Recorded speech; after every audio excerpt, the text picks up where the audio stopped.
Binuksan na ngayong Huwebes ang 13th Asian Bird Fair sa bansa. Ipinanawagan naman dito na dapat ay protektahan ang mga ibon at ang kanilang natural habitat tulad ng mga wetland areas. Si Troy Gomez magbabalita.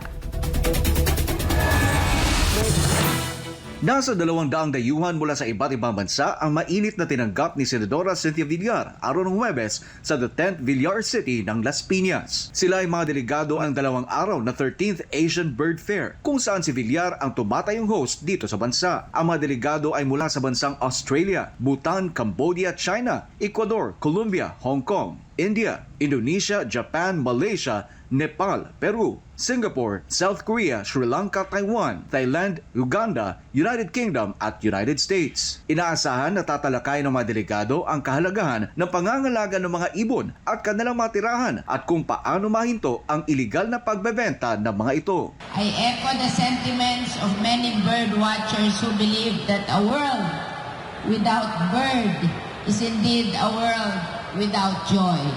A reminder that when they are in peril, so is the planet we share.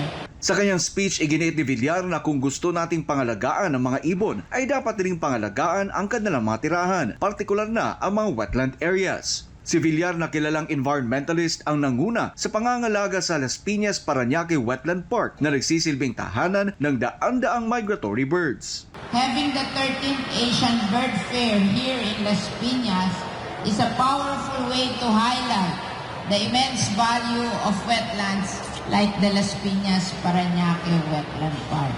It reminds us of the urgent need to protect this fragile ecosystem and the birds that depend on them for survival.